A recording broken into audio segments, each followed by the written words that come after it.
What's up, everybody? This is the Illinois Kid or the Isle Kid. We're here to bring you the Rolling Tourney, whatever season this is. Oh, season one, this is right there. Power rank Well video. done. We also have my big bro Ye Win here. You can say hi.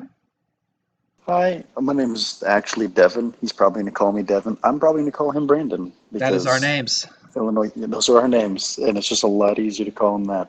All right. So the basic idea of this video, for those who might not know, we decided to take all the individual 12 teams, even ourselves, as per request, and rate them in order, and then give our discussions and opinions as to why. This video is going to be filled with constructive criticism, as well as definitely applauding you for things that you have done well. You want to go ahead and touch what we're going to kind of vary our results by? We have some bulletin points. I'll let Yewin touch on that. So yeah, one of you, I don't remember which one, but whenever I brought it up the other day, as to somebody asked what the kind of the criteria that we use for ranking teams. So I mean, so just some examples, some brief examples. Different cores. There's three main cores that every draft team would ideally want to have, and we'll touch on those. Type variation is always a very good thing. That is always a must-have. Offensive and defensive variety. Having Pokemon that have good utility, doing well with your low-tier picks is always very important because there's not a lot of good stuff down there, so you kind of have to milk everything you can out of your draft.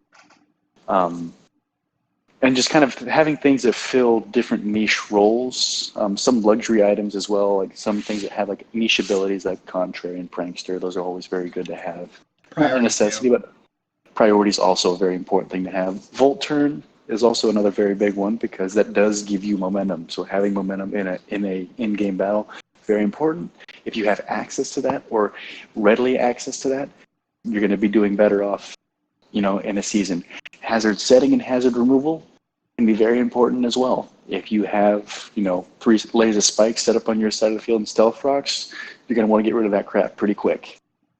So if you're out of defog, you don't have defoggers, that's going to hurt your team a lot. You're probably going to lose that fight. So those are just a couple of, well, not necessarily a couple, that's quite a handful of things that we kind of look at whenever we analyze different teams and different drafts. So we're going to be applying that logic here. All right. We're going to be fair. We're Yep. going to be, we'll We're give gonna be honest. constructive criticism. We'll be honest. We won't be make a-holes about it. No, we won't. Sometimes we are, but most of you all are new.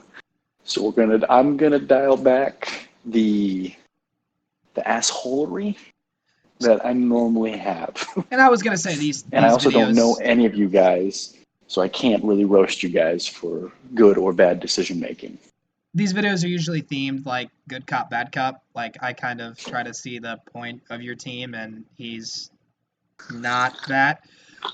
So we'll kind of see how Yeah. that goes going into it. We're gonna have some obvious things to say, but I guess the only thing left to do is jump into number 12 on the teams, and that would be Mr. Lokadi, and Lokadai, forget the the name, Midgar Midgar Gengars. The Gengars. Midgar Gengars. Now, you want to take the lead on this one, friend? Sure. So the things that I like on this team. I like Zeraora. I'm a big fan of this Pokemon. I do like how you have decent speed tiers, and this is one of the few teams that actually has good speed tiers. Not something we really touched on the kind of criteria, but it is mildly important to have good speed tiers. That way, you forces your opponent to run more speed boosting natures if they want to outspeed certain threats on your team instead of getting more power running those adamant, modest natures. Hippowdon is a good bulky ground type. However, the caveat with that is you normally want to have some at least more than two Pokemon that can take advantage of the sand. You haven't done that. So that does kind of make Hippowdon a double-edged sword there, setting up sand, which is just going to be chipping away at your team every turn, and only having a couple Pokemon that can benefit from it. Umbreon is a very nice fat, annoying Pokemon that nobody likes going up against because you just can't kill it. You think you can kill it, and then you see how much damage it takes, and you're like, jeez. And Milotic is another very good beefy Pokemon on this team, a good defensive Pokemon. Now that's Mega Arrow I like, but the issue that I have, and this is where the issues start to come up, is that we see a lot of double up on typings. Like you have a Mega Aerodactyl and a Tornadus T, and I don't think they work well together on the same team. Now, while having multiple flying types isn't bad, this one just looks awkward. You have a Mega Arrow, which is very fast and very aggressive, can maybe set up, get you some rocks as well. And you have Tornadus, which, I mean, I don't use Tornadus Theory in a whole lot, but I do know that Regenerators are always very nice. Defog's very nice. Good. It's a good pivot. But I think it's hard to bring them both in the same week, especially with a Hippowdon on this team. Having a Morpeko and an Umbreon doesn't make a whole lot of sense to me. And we'll get into the cores after this, but that's just kind of like the general things that I like and things that I don't like that kind of jump out at me. Anything else you want to add to that, Brandon? Yeah, just really a couple. I kind of appreciate the combination of Morpeko and Umbreon in the sense of a dark type. Morpeko has that Aura Wheel attack, so it doesn't always stay a dark type attack, and it kind of can be That's a true. little confusing to control that, especially with the presence of Zero Aura. Basically, the point I'm trying to make is I think that it's not bad to draft an offensive dark next to Umbreon, because 9 times out of 10, I like my knockoff spam, I like my Dark Pulse spam. I like hitting people with a really awesome stab that doesn't have a ton of key resist in the metagame. So Morpeko's good in the sense of whenever it hits Dark type Aura Wheel, and it's a good, rapid spinner. It has its role, but it's gonna get outshined by Zero Aura a lot, I feel, as an electric type. And it's going to be only really benefiting from that dark type on those every other turns. Unless this thing, it probably does get dark stab. I'm just talking out of my butt. It does not get knockoff. Well, it does get some. You can say ass. I've already said assholery. It actually does not get very strong dark type moves other than Aura Wheel. It gets some pretty lame stuff. So never mind. This point still stands. And I guess whenever we're also just okay, so how do I want to word this diplomatically? We're gonna kind of stew our rankings against you if we are talking about you in a different coach and you just happen to have a bad Pokemon on your team, like Vileplume. Please prove us wrong. Yeah. Please prove us wrong with Vileplume. Please bring it every week and 6-0 everybody. Somehow set up the sun. Magmortar, and then just sweep everybody with stuff. Please do it, but we don't see it happening.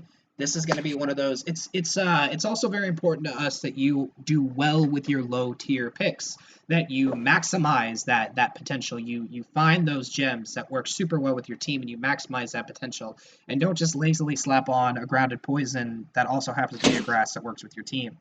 I don't like that. I know he doesn't like that, so we're going to probably count off for those. That's about all I have to say. You want to touch on cores now?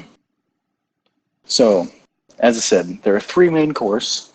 You have your fantasy core, is what it's commonly called. It's a dragon, steel, and fairy core. A lot of you did well. This team lacks a dragon type. You have Slurpuff as your fairy, and you've got Durant as your steel. Now, while that's not ideal, it is something. But you do not have a dragon type. Yeah, it was definitely, I think, the worst core DFS-wise in the league. Yes, being Durant and Slurpuff. Other teams have a better fairy and steel combination there. And every other team except for one has a dragon to go along with that. Mm-hmm. Another very good core is a fire, water, grass core. Magmortar, solid. Milotic, solid. Vileplume, not so much. Yeah. We've already talked about Vileplume, but not so much. And then the third one is your offensive core of a dark psychic fighting core. You have a psychic type in Meloetta that can also half the time be a fighting type. I don't think that's legal. But I don't know if that's legal or not. I don't think it's legal. I think it's just a psychic. So it may just be a psychic. And if that's the case, you are then at that point lacking a fighting type, which is going to, again, it's an important core to have because those 3 types bring a lot of offensive pressure. So lacking 2 two completed cores out of the three main ones hinders this team, I feel. When it comes to hazard removal and stacking, not bad on the hazard setting side of things. You've got, I think Vileplume gets Toxic Spikes, right? Maybe. See, this is why I wanted to type up National League, so I can look it up real fast.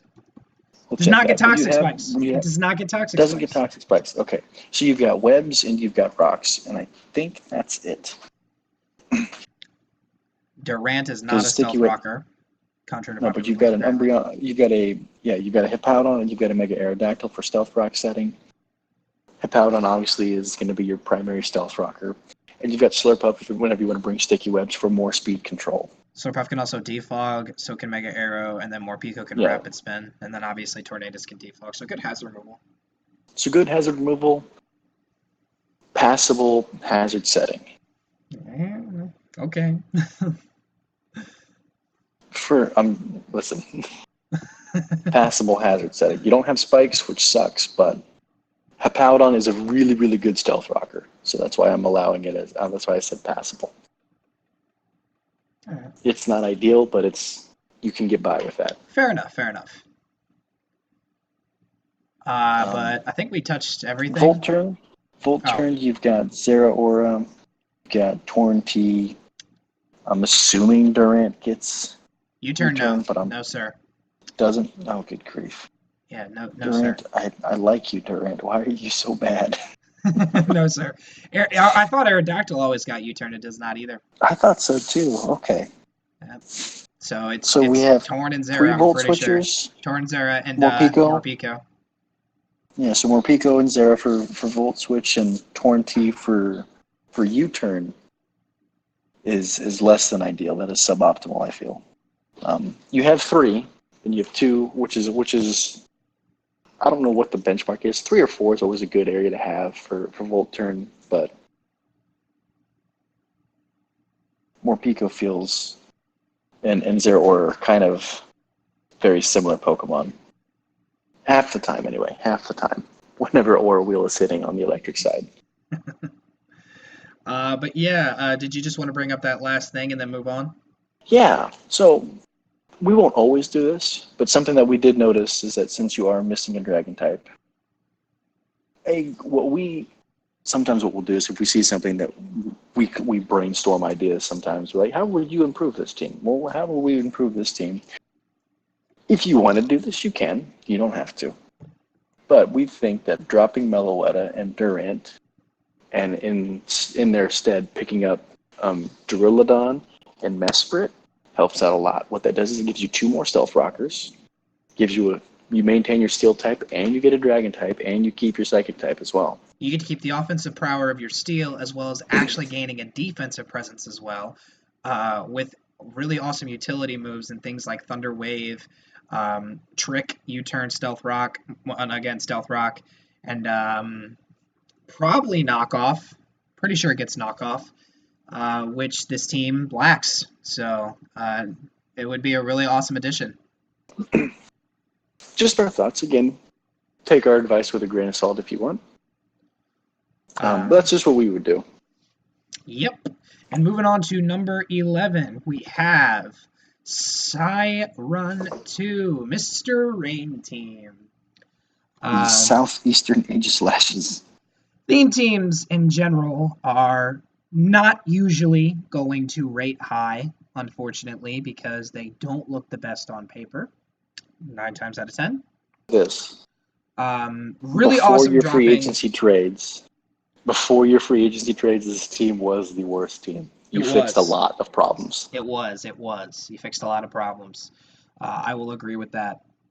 Some of the ones that some of the things that I do like about this team to start, or maybe I should end on a positive note. No, I'll start on a positive note. I'm already in the middle of it. Some things I do definitely like about this team is the blatant threat of Mega Swampert. It's always going to be there, and it's always going to cause problems. Teams are going to have to constantly respect that, and it might take some attention off things like Gardevoir, which could be really awesome in late game scenarios. Then you have to worry about, the Thundurus can just nasty plot and 2 KO everything. Celesteela is a really awesome defensive core with Swampert because one weakness is grass, and Celesteela walls the hell out of grass. Fire, electric messes up Celesteela, Swampert's got you covered.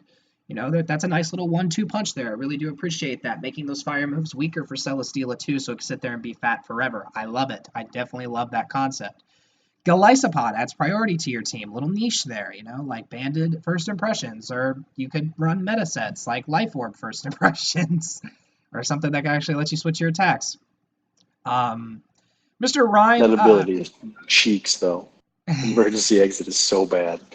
Mr. Rhyme is, I don't know, I think it's really good for a tier 5. I think it was one of the better tier 5s available to us because of its utility. Again, it's a screen setter. It can get rid of screens. It has a really strong special attack stat with a okay wall breaking speed tier. Good amount of volt turn on this team, too. Really good amount of volt turn on this team.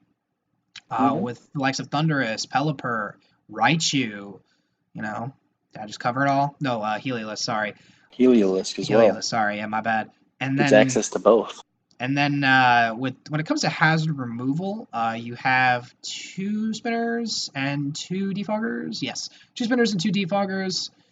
So I really like your hazard removal as well. On to the negatives. While we're on hazards, onto the negatives while we're on hazards. 2 rockers that can't come the same week. Torterra will barely come at all, I feel. And unless you really want to bring it, then that's on you. Lack of rocks is going to be a real issue because Swampert really likes chip damage on hazards. He didn't draft any way of setting spikes, I don't think, in any sort of fashion. Bearscuda next to Swampert actually makes no sense to me because they're like the same Pokemon, but it's like Swampert's better. So I don't really know why. I don't see the synergy there. They get the same coverage. If anything, Swampert gets better coverage. Except, Bearscuda can crunch, but whoop-de-doo. And speaking of crunch, I don't see a dark type on this team. And I don't really see a fighting type on this team. You will also notice that second worst team on this list does not have a dragon. Does not have a dragon, yes. Gardevoir and Celesteela. Really awesome little start of a DFS core there. Failed to pick up a dragon, though, so that is definitely going to hurt. And, I mean, there's plenty at least tier 5. I think Drampa's in tier 5. Like, you could definitely make that work and try to get that, but I guess you'd be giving up either... What's up? You're actually missing pieces in all 3 of the cores, because I don't see a fire type on this team either, and I don't see a dark or a fighting type. Yeah, it's missing a ton of cores. I'll be honest. One of the biggest reasons why that you're above the other team is because you have the presence of Swampert always. We value that, you know what I mean. And you drafted Torterra, which is a Vagmon. They drafted again? Vileplume, which is bad. Vileplume. At least Torterra adds Stealth Rocks to your very Stealth Rockless team, so that's kind of also helped. But overall, just not the greatest. You're doubling up on way too many typings. Electric, flying, water. It's a rain team, but come on, like you can diversify your typings a little. 3 grounds.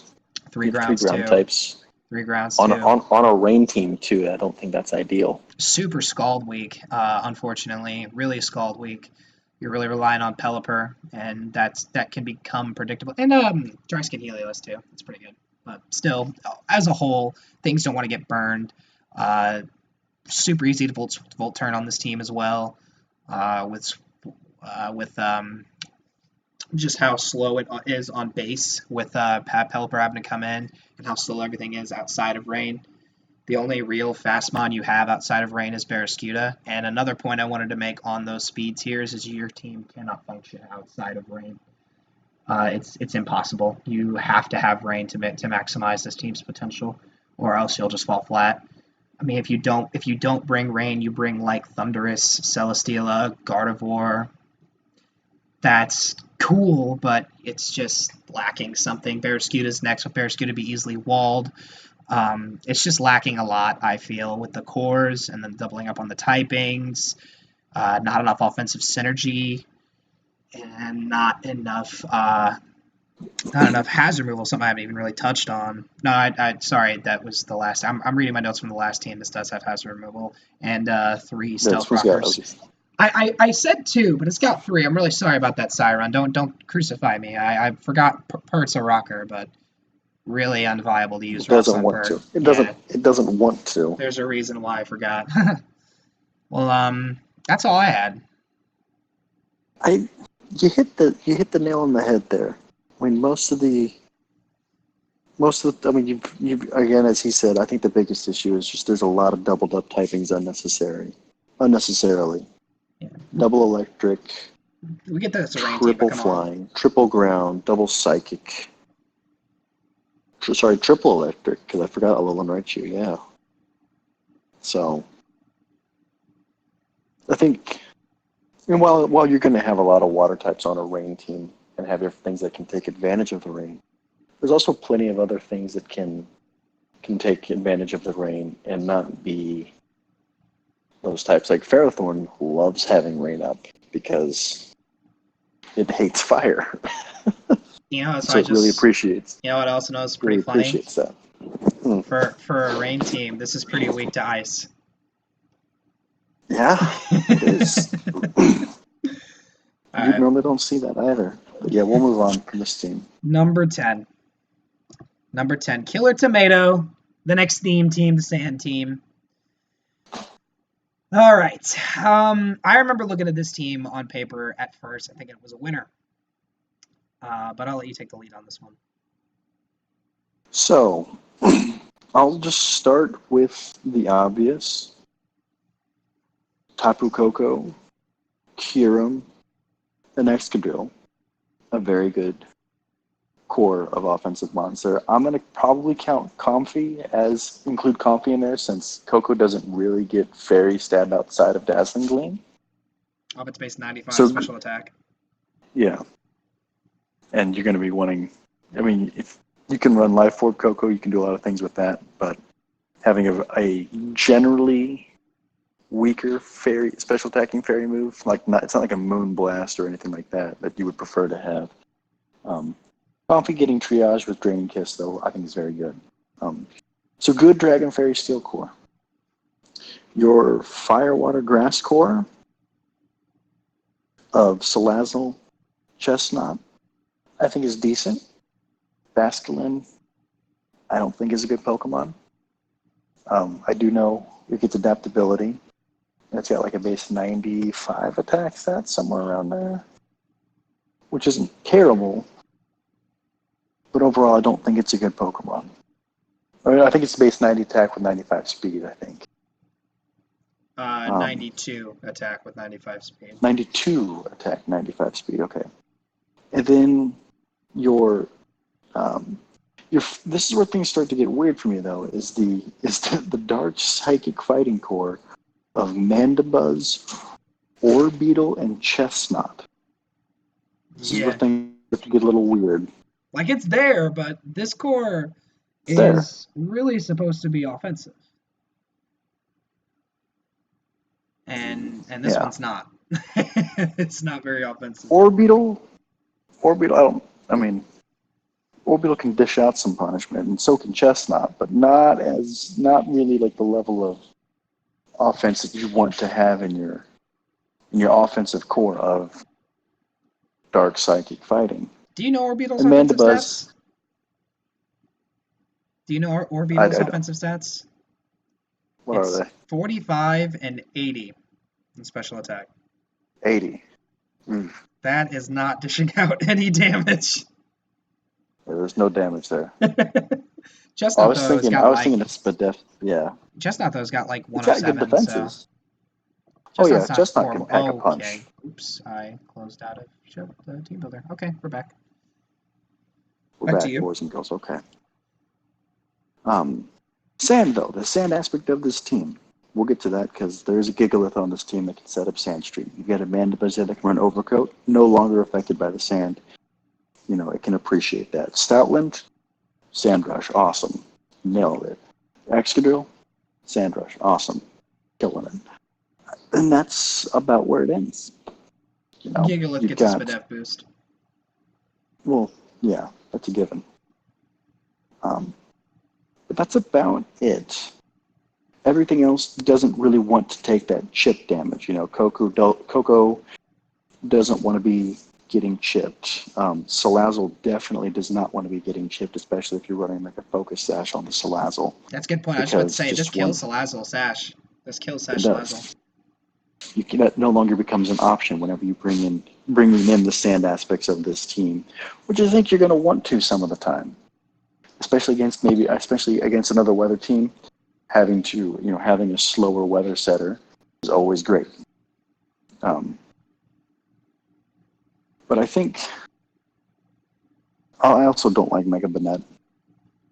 This is a Pokemon. As a Mega, just as a Pokemon, it's a very low tier Mega, and rightfully so. And you have, you got 80 points to work with that.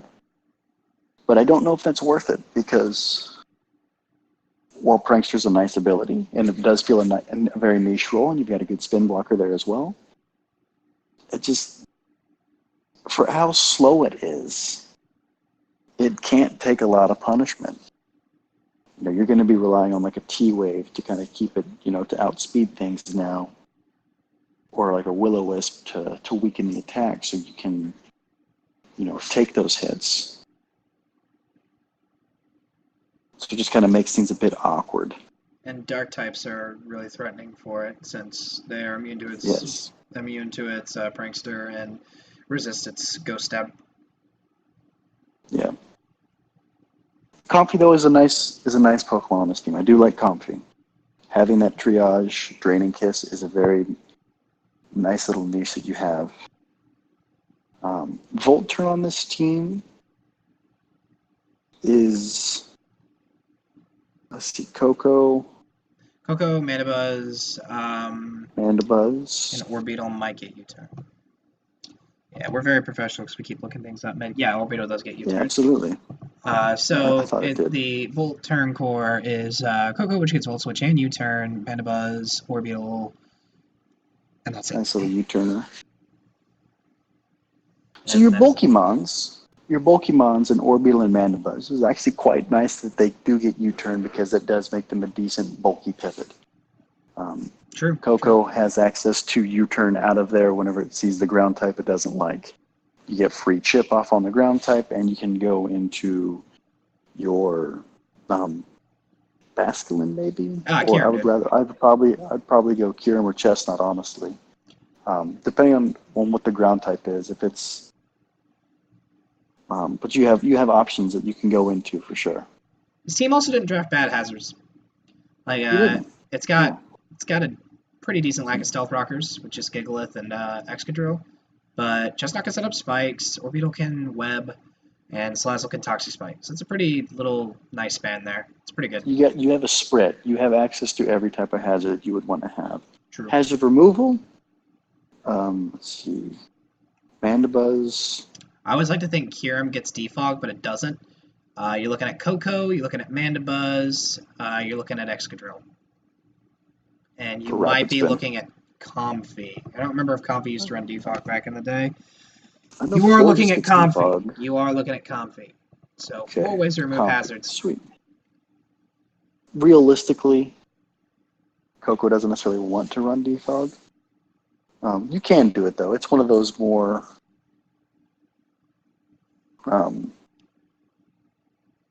believable Pokemon that can run defog compared to some. Mandibuzz is just so good at just bulky defog. Yeah. You really do have. Super good at that. Drill's best rapid spinner in the game. For sure. Especially when he gets that speed boost now. Yeah, Drill's best rapid spinner in the game. Also, the utility of this team, we always talk about utility and stuff. It screens. Easily screens. It's got 2 screen setters. Sure. Which is great. It's great for Drill, great for Stoutland, great for Salazzle, Kyurem. A lot of things are going to appreciate the screens. Yeah. So why it's so low, basically, is kind of the points we were touching on earlier. It's just super weak cores. It's not saying synergy isn't there, but this team is bulky in some places and not so offensive in others. it just really comes down to what we find to be a lack of, I guess, offensive synergy as a whole, and big on the speed tiers, with Coco and Kiram being your gap sucks. I believe I'm right. That's a Yes, massive gap. that sucks, and it definitely. I mean, a lot of teams suffer from that, but this team definitely hurt by that. Just not so good mega and kind of lack of offensive synergies. It definitely needs Well, some work, I would say. that gap is what, 130 to 95? That gap is indeed 130 to 95. We are forgetting That about is a Slazzle because we're massive bad gap. power rankers. We are. We are terrible. So Lazo Yeah. gives like base 117. Yeah, but that's still Um, high, you know what I mean? 117 to 95. Still not a fan of that. still bad. Yeah, Not still as bad. bad as 130 to 95, but still bad. Yeah. Having a base 100 in there, or like in between like a base 100 and a base 110 would be Yeah, very I nice. like 110 there. I like 110 a lot there. And I mean, you can't really say it's limited coverage. Dude, it's national decks. We can draft whatever. And there's a lot of 110 Yeah. mons still on the board right now. But So that's all I have. yeah, that's about all I have on this You team. hit utility so Again, well with this team. You hit utility yeah, so well with this team, and that's about it. you really which is really a rarity to see. Like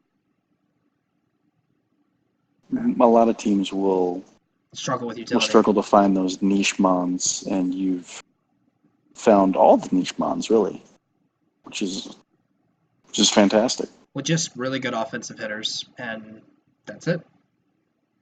Just work on that type synergy. Next, yeah, Number 9, Lily, who we don't know is a guy or a girl or not. Okay, so it's my turn? I believe so. go The for it. Trick Room It's got Melmetal team. yeah. Melmetal's your baby, so I'll let you go for it. Yeah, Melmetal's my baby. Okay, so Trick Room Melmetal team. Pros of this team: ridiculous Melmetal, double Iron Bash, 2 shots, everything. Banded double Iron Bash, 2 shots, defensive Toxapex. If it has Black Sludge, you need That's rocks, but still. that's insane. If it has Black Sludge, you do need rocks, but still, it's really good. Defensive Melmetal. You put it with Trick Room. How are you going to get into those Trick Room setters? You're going to scare things out with Beedrill, and U-turn on them, and your Trick Roomers, like Alcream and Indeedee. And you have High Dragon with U-turn as well. Same principle. Scares things out.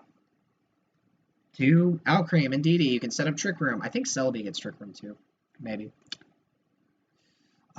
It's also, and Celebi adds to the U-turn as well. This team can get into, I mean, Minun, dude, that base 95 volt switcher, it's essential on all drafts. It's essential on all drafts. Magneton can volt switch as well because you needed 2 electric types. Again, essential on all drafts, 2 electric types. We're just messing with you, seriously. We're not. I'm not gonna lie. The Minun baffles me on this team, and I'm taking a hard nap on the Minun. I just want you to know that. All right, we're really just having fun. We'll get back to being serious. Yeah, Melmetal does some serious work to this team, and it's really supported by it things like does. Beedrill. I also like the addition with Blaziken next to Melmetal. Melmetal is one of the Melmetal's biggest problems is opposing steals and opposing fires. Blaziken being resist to both and hitting one of those super effectively, super nice. However, not the biggest fan of the weakness that Beedrill adds fire-wise. It's not the best close combat switch-in. Really, this team does not handle physical fighters very well at all. At all whatsoever. Because Alcream is a bit more specially defensive, I believe. And then Celebi is pretty bulky, so that's good. 100. Yeah, And a 100, pretty good. Mantine's sitting right there. I said There. close combat. Mantine does not have good physical defense. I know that. It's got good special defense. It's just a special tank. I was gonna say Mantine with Melmetal, super solid, good ground immunity, good fighting resist. Oh god. Awesome Good fire defog. resist too. Good fire resist. Awesome defog. Not too sure how I feel about the Quagsire, but we'll roll with it. So I know what this team can do. I know what I'm looking at. I know what this team is going to do. I know what it's capable of. I know what it's weak to. I know what it's. You wear your kit on your sleeve, essentially. Your really only elusiveness play with this team is that big Hydreigon and that little Celebi. Those are really some of the only things you're going to see any real utility with. Those are some of the only sets that people aren't going to expect, but 9 times out of 10, Banded Melmetal, Assaultfest Melmetal, especially defensive Roost, Defog, Mantine, some sort of choice item on Blaziken or like Life Orb, setup, Beedrill, super fast with U-turn. I mean, there's... What's up? You mean to tell me you're sleeping on choice specs Melmetal? I honestly, tell you what, you're right. It does get Ice Beam and Thunderbolt. It's gonna Volt Beam my ass for talking Bolt shit. Beam. Uh, Do it, Lily. Bring a specs Melmetal. Hit me with it. It's solid Trick Room. That's all it's gonna do though, right? Because with Beedrill, it's just a Trick Room team. With Beedrill, tippy top in your speed tiers, the next up. Now this is I did the scan, I looked all around. Base 145 to base 100 in the speed tiers. That's insanely high.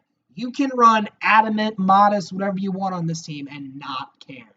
I get it's Trick Room, right? Like, I get it. I get that it's Trick Room. I understand that it's supposed to be Trick Room. It's supposed to be slow. But what a lot of Trick Room teams do is they still draft speed with their Trick Room setters. That speed just has U-turn, as I established with Beedrill. I mean, this Hydreigon's going to be scarfed every week because it has to be fast enough to get those U-turns off to get into your Trick Room setters. Because Alcremie can't take sustained damage, really. I think its recovery move is Draining Kiss. That's not necessarily ideal. Magneton has a lot of resistances, but also a lot of key weaknesses, fighting fire, ground. The other U-turner... It's bodied by ground. The U-turn on this team, you don't do well against opposing Volt Switch either, because your other U-turn on this team, your other Stealth Rocker, is quad weak to U-turn, and there are not a lot of electric resists on this team. There are a couple of immunities. I think Minun might get Volt Absorb. If Minun does not get Volt Absorb, it's the worst Pokemon ever. Let's find out together. It might get Minus and Volt Absorb. Minus and Volt Absorb. We're good. It's not the worst ever. That still goes to Toxicroak. But boy. But really, really good Trick Room. But that's all you're gonna do. Specifically on cores, DFS, Alcremie, Hydreigon, Melmetal, really good. Really good. Solid. Super good. Next up is the Firewater Grass. That would be Mantine or Quagsire. Take your pick. Celebi, Blaziken. Really good. No issues there. DFS. Blaziken again. Hydreigon. And Celebi again. Pretty good, right? Like it can do a wide variety of things. Its cores do not lack, but it's just so slow and it's just so punishable. You can just bring Taunt versus this team. You can just hit it up with your wall breakers, and it's not going to sustain. God forbid you set up on this team. It's just not. This is one of those things where, if you've noticed, the more gimmicky based teams, Rain or Sand, Trick Room, those aren't ideal for a draft. They're fun to use. They're loads of fun to use, but they're not ideal for a draft league because people get to know what you're prepping for. If you're playing on a ladder, that's one thing.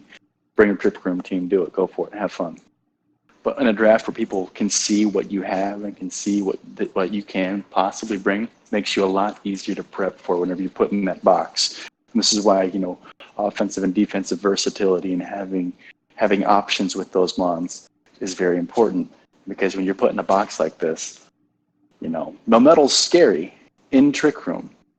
But anytime we see something that can set Trick Room up, that's an easy taunt, Well, it's an easy hey, I'm just going to set up here and nuke whatever's coming in to take advantage of the Trick Room. I will say, one more thing that's kind of bad for this team is Double Iron Bash only has 8 PP. Did you know that? I didn't know that, but I'm glad it only has 8 because it's more than enough to kill 4 Pokemon. Yes, it is. Because you know that's going to be the max kills. This thing is so slow, and it just gets hit all the time and can't heal itself, really. So, yeah, that's the generalistic idea. Just good luck getting your Trick Room up. Good luck, yeah, absolutely. And good luck smacking people up with Melmetal. I hope you have fun. I think we covered it. Moving on to number 8. Yeah, I think it's covered it. I Moving think on to it's number just the 8. champion Charizard's next. Champion Charizards with Arrow Thorn. Ha ha, I get it, because Pharaoh Thorn, but Arrow Thorn. You gonna take the lead on this one, bud? Absolutely. Landorus Therian is a pain in the ass. The king of draft. Great Pokemon. Not really, though, but it's Pain in good. it's just annoying because you got rocks, you got Rocky Helmet, you got, double dance, you've got Scarf, you've got so many different variations with that one Pokemon. Hard to prep for. Very good Pokemon, though. Raikou, good Pokemon. Gudra, fantastic, I think, in draft. Darmanitan, great Scarfer with that sheer force. Doublade, good spin blocker, it's a decent steel type. Shiftry, I'm going to pretend we'll get back to that. Mega Gardevoir, fantastic. Ferrothorn, fantastic. Suicune, that's a fat one. And then we have Cinccino, Altaria, and Regice. And I don't think any of those three are really... Altaria and Regice, I think, are bad on this team. Regice, Has potential. Regice has potential. Has potential. It does have potential. Altaria, I don't think makes a whole lot of sense, especially with a Gudra and a Mega Gardevoir on the same team. Just because I know that the different fairy stab that it could get is already going to be outdone by Mega Gardevoir, and Gudra is just a better dragon. Altaria's just bad. It is. Shiftry, I don't know how to feel about it because it's your dark type, and it's a grass type that you have. Ferrothorn obviously being the primary one, but it is a grass type, and I don't think it does you any favors for the prevalent ice weakness that you kind of have. I mean, Ferrothorn helps mitigate that, so does Suicune. But with Landorus T being quad weak to it, Gudra not really appreciating it, Altaria, Ferrothorn taking neutral damage doesn't want to. It can take those ice type hits. So having that Shiftry there. You say Suicune's a pretty solid resist yet? Yeah, I did. Okay, and then Doublade too. Suicune. And Doublade there as well, yes, with the Eviolite. I would say Shiftry does Ferrothorn 0 favors, and Ferrothorn does correct. Shiftry all the favors. Bug, ice. It's a very one-sided relationship. Yeah. It really is. But when it comes to your cores, I like the fantasy core of Gudra, Doublade, Mega Gardevoir. Super solid. Did a solid job there. Fire, Water, Grass core. Super solid. Suicune, fat. Ferrothorn, fat. Darmanitan, that thing brings a lot of punishment. And then the only one that I have a real issue with is your DPF core with the Dark Psychic Fighting core. Fighting being non-existent and Dark being Shiftry and your Psychic being Mega Guard. Mega Guard, fantastic. Shiftry, and no fighting type as well. So there's an issue there. Hazard setting, let's see. Landorus is terrific. Ferrothorn is terrific. I'm pretty sure. You capped it out, son. What? Is that it? I thought Shiftry maybe got Stealth Rock, but I remember from looking it up before it doesn't. This is Doublade. No. I don't think Doublade does. Because imagine Aegislash being able to set up rocks. That'd be disgusting. Yeah. So it's just Okay. it's just two solid ones. Yeah. It's two really, really good ones, and it's enough to get by on. Not perfect though. It's passable. It's not ideal, but it's passable. Volturn on this team is really good. Like, it doesn't have a lot of Volturn, but the Volturn it does really good Volturn. Landorus, Raikou, Darmanitan, and Cinccino. But, you know, Landorus, Raikou, Darmanitan, all these mods forcing switch outs and just U-turn and full switching on them. Ah, so good. So good. Raikou did get a pretty big nerf with the loss of hidden powers, though. Ground types are always going to come in on Raikou and laugh. Makes me sad, too. It's my mascot. Darmanitan and Scarf Darmanitan and Scarf Landorus being able to just bring so much pressure by clicking U-turn at will realistically is great. And if he gets That's wrong, a lot it of goes to momentum. Pokemon. Yeah. So you can bring a lot. You can just really bring the momentum to your side really, really quickly, which is very nice. This team is fat. Can we just appreciate how fat this team is? It's got it's like perfect slim thick. It's got all the good fat in all the right places. Like it's not just overall. Like Gudra is a fatty and can pack some punishment with Draco Meteor. Gudra has the potential to be a top 3 dragon in the format because of all it can do. Yeah, Landorus having Intimidate and just good stats makes it very good defensively. Yeah. Raikou, even with an Assault Vest, can take some hits. I haven't even mentioned Jericho yet. Violite. Haven't even mentioned Jericho yet. Ferrothorn. Ferrothorn, yeah. That thing is annoying to deal with. Also, I mean, Ferrothorn is definitely very annoying to deal with. We haven't really said this, but it's pretty cool that Doublade and Ferrothorn don't share a ton of weaknesses. Being just fire. Fire being the main weakness that they share, and you've got a Gudra, Darmanitan, and a Suicune in there to just say yum. Listen, are you really forgetting about Altaria right now? That's another fire resist. Come on, Devin. Altaria. I'm going to pretend like you didn't try to advocate for Altaria. Oh man, I like you as a Mega Altaria. That's about it. That Mega Altaria is incredible. Regular Altaria is terrible. So I don't know what you have planned for Altaria. I hope you have something amazing planned. So good cores. Really bad Pokemon. Just so you know. Really bad Pokemon. Speed tiers. Hella slow. Capping out at Raikou. Slow, heavily reliant on Scarfs. And if you want to run Aura Sphere on Raikou, I'm pretty sure the rule is you still Rash nature. Public service announcement to anybody who's still watching this video, because I know it's really long, we're not even close to done, but still. Public service announcement to anybody who's watching this video. Always bring shiny Raikou. You are literally giving away the fact that you do not have Aura Sphere if you are not shiny Raikou, if the rules are still in place. Public service announcement. Not only does it look 10 times cooler, that means there is a chance you have Aura Sphere. When I don't see shiny Raikou, I know you don't have Aura Sphere. So always bring shiny Raikou. Of course, if you're still watching this, always bring shiny Raikou.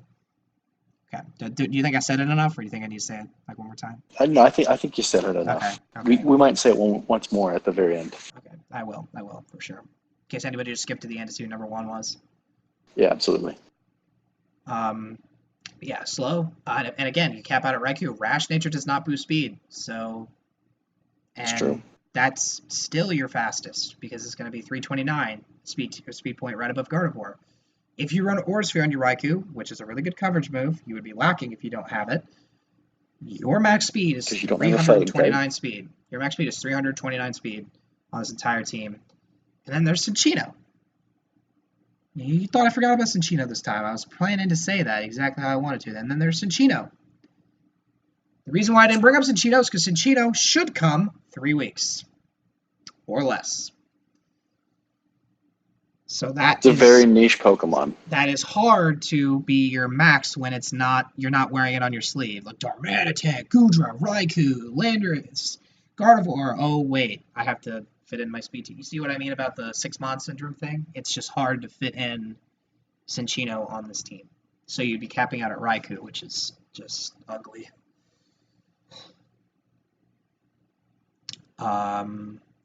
I don't know if there's anything else we need to say on this one. I think we're good. Number 7? Yeah, we can go on to number 7. Number 7. Mr. Joker, the commissioner, the owner of the league. You made just about middle tier on our list.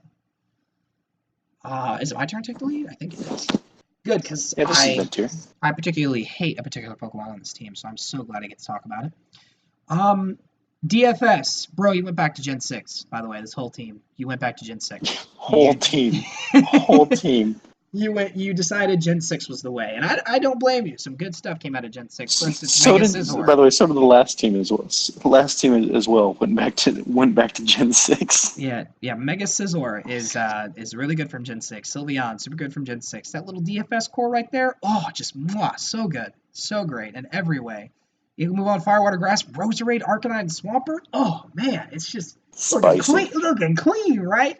And then the DFS, love Lucario in draft. Love him in draft. Love him in draft. The dark type, Drapion, right? And the psychic type, Latios. yes, Latios. I am so sorry. I got a text just now. Latios. Yes, Latios. I'm so sorry. Like my girlfriend just texted me. So You don't have a girlfriend. You play Pokemon. yeah, you're right. It was my mom. That's right.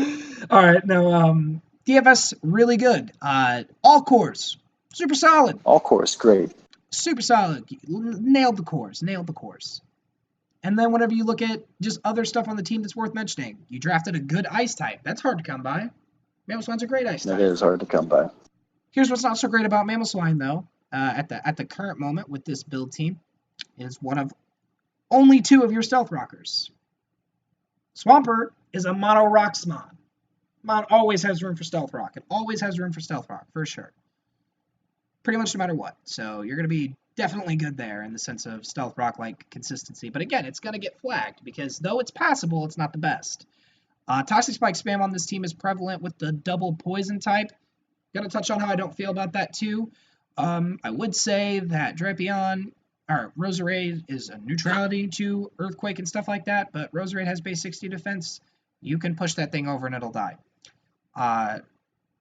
It's true. And with not the most defensive ground immunities and Vespiquen and Braviary, at me about Vespiquen, it sucks. That's the Pokemon I hated on this team. In every team, Vespiquen's blows in all things draft. It does not add a lot to the team, and it's not as defensive as some people would think, and it's not as offensive as some people would think. It's trash. I don't understand why it's here because everything Vespiquen can do, Braviary can do better, and Mega Scizor outclasses it as a bug in every facet. So I'm not sure what its purpose is here. And to I would continue maybe on consider finding something else. to continue on doubling up on typings, 2 steel types, not helping each other out really at the same time. I guess Scizor is a fighting neutrality, which is pretty cool. You got some good fighting resist up top too with Sylveon and Latios. Again, Roserade, not taking a close combat. Braviary, not taking a close combat because it's normal type. Another just straight up bad mon, in my opinion, Electros. It's not like you really needed an Electros type of Pokemon, especially defensive. Roserade's really good. Drapion's a better Assault Vest user than Electros is.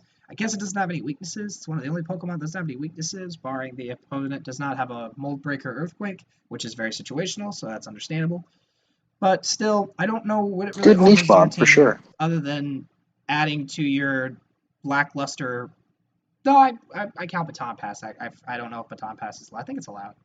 It would be It's lackluster allowed. for a Baton Pass without Electros. But since you have Electros with Volt Switch, Sylveon with Baton Pass, Scizor with U-Turn, Pass and Braviary with wishes. U-Turn. I think Vespiquen gets U-Turn. I don't really want to look it up because I don't want to waste my time looking at that Pokemon. It's really solid. It's slow like all other teams. We're gonna touch on that too. It's slow like all other teams. And I'm gonna do a scan real quick. Yes, it does indeed Base cap out 110? at Latios. I was just gonna say that it does cap out at Yep, Latios. base 110. That's a dumpster fire. That's abysmal and horrible. But The next one's what, below 100, right? It's like 95? I don't want to think about that. But yeah, so really I don't solid want to think about offensively. that, he says. It's really not bad offensively or defensively, and it really has great synergies. The issue is doubling up on too many typings, being too slow, and not having enough stealth rockers. That is the big bulletin points on this team. And, that's all I have. I like Arcanine on this team a lot because Intimidate is very useful and it does kind of help mitigate some of that physical beating that you're going to receive. Yeah, Arcanine also- putting the team on his back. Yeah, he really is. Also, fun fact, Electros completely annihilates The Aegis Lashes. Yeah, but I didn't think you were gonna mention that. I have to. I think it's funny. Whenever we were analyzing these teams, I said, why does Electros of all Pokemon beat the Southeastern Aegis Lashes? And it still does. Even after the changes you made, it still does put some work in against you. So be wary of the Electros. Fear the eel. That would be why you're number 11, because we have to say be scared of Electros. All right. You're also pretty fire weak on this team as well, surprisingly. Yes, I mean, I know yes, I Mamoswine agree. is a neutrality, but Lucario is weak to it. Mega Scissor Quad weak Three to only it. real fire Roserade weak resists. to it. Three only real fire It's resists. so. All right. Well, you want to move on? We Yeah, we can move on. gotta speed this up, unfortunately, because I think we're almost at like an hour and a half or something. I hope not. Number 6, Royalty. Royalty. Kind of sounds like Is it? a Kendrick song. Yes, Is right? is that the one that's next? Seattle Cedars? Seattle Okay. Cedars is not Royalty? Am I tripping? Oh, I don't remember. You have the list. I don't. NW Royalty? Okay. Yeah, that's Seattle Cedars. Yes, because then it was. Well, I'm not gonna spoil the list, but. Spoilers. Don't say it. Okay. You take the lead on I this one? like Yeah. a lot. Yeah, I like a lot of things on this team. Um, there's also a lot of things I don't like on this team. I'll get there. I'll start with the good. The good. You have a good fantasy core. Clefable, Scizor, and Appleton. Solid. You can even throw in Klefki there as well if you wanted to. Firewater Grass is, let's see, Crawdont, Houndoom, and your grass type is Appleton as well. Solid. More offensive, really, which is not a bad thing. Your offensive core or I guess like I call it an offensive core because it's primarily what it is most of the time. But dark fighting in a psychic, we've got, let's see, Gallade, and Houndoom again. Gallade, not bad Pokemon. I like it. I got a lot of new moves for this gen too, giving it a lot more options to play with, which is great. Toxapex is a pain. Gliscor paired with it is just mean. It's disrespectful. It's not nice. Hazard setting, I think you did a solid job. Clefable's great. Toxapex is great at setting up spikes, toxic spikes. Klefki can set up spikes, set up screens. Really good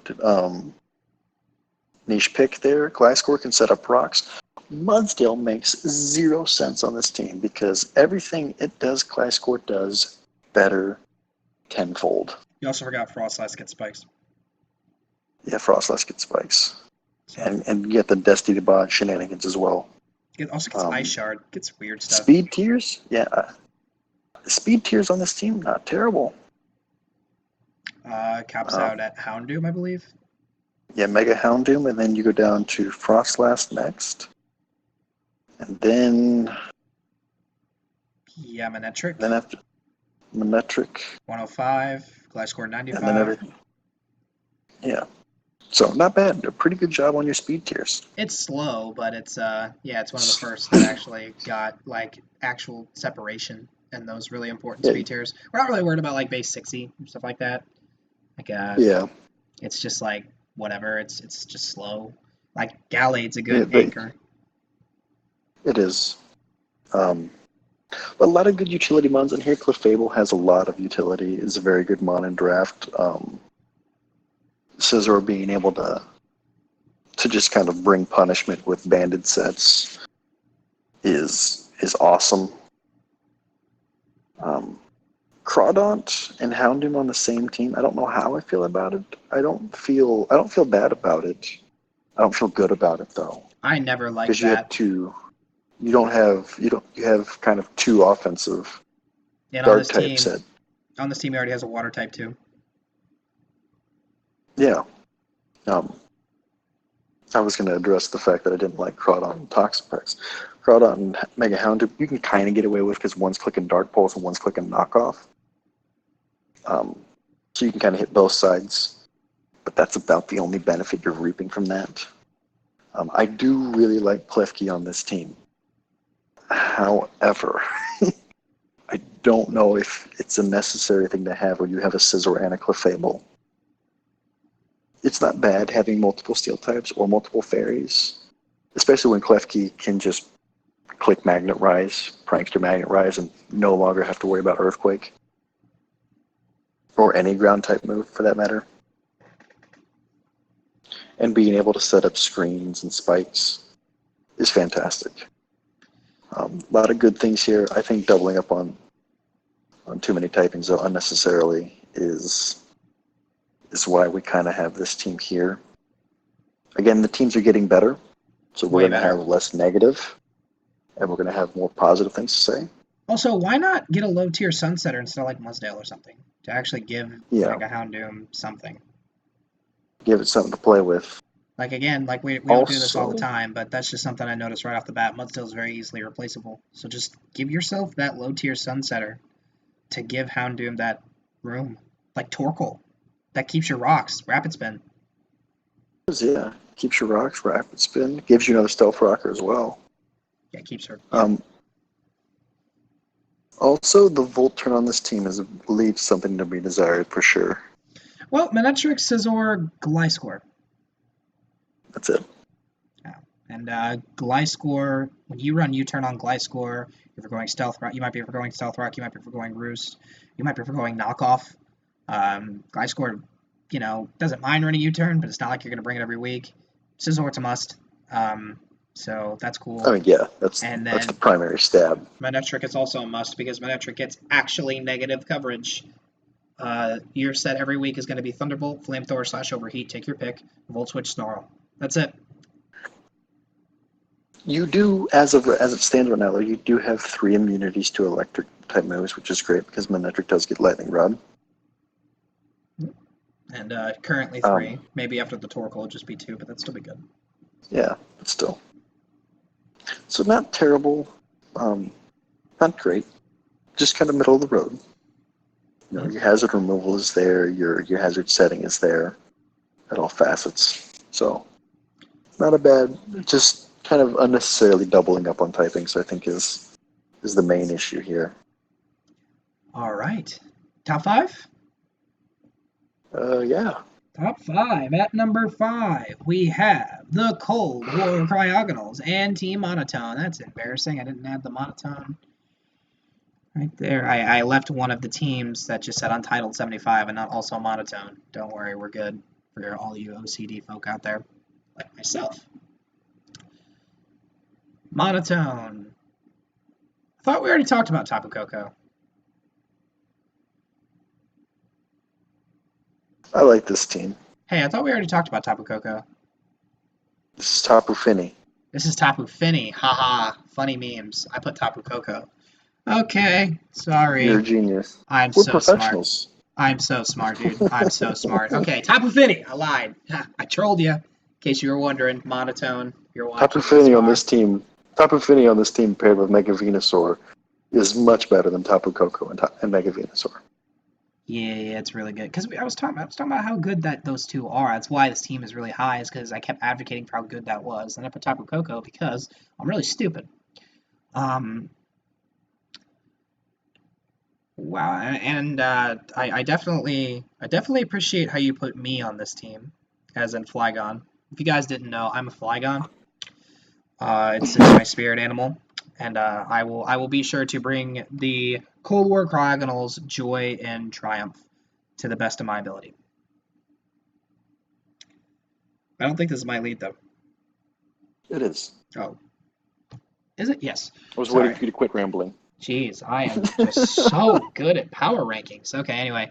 Tapu Fini, really good. And it's really going to add to the solid DFS core of myself, Tapu Fini, and Metagross. I think that is a really nice combination of defense and offense. It's a really nice bulky offense with Flygon in there for the setup threat. Super solid. Firewater Grass, Venusaur, Infernape. Tapu Fini, again, that's super solid stuff. Um, I'll go ahead and quickly touch on Volt Turn as well, because it does have Infernape, Flygon, and Thundurus. I You would know if Espeon got Baton Pass, right? It does. Okay, so that adds to it I as think well. all the evolutions have baton pass. So all four of those being able to pivot out on your team, really solid. Obviously, Espeon being more of a niche because it's not doing any damage, and it's kind of taking up a move slot to do no damage and switch out. Not ideal, but it is an option for you in prep. It's again one of those things where again it might be only the three or the four, but it might be only the three mainly, but they're good, right? Like base 145 volt switches. Really elusive Infernape. It's like the AB of draft, Antonio Brown of draft. It can do absolutely anything.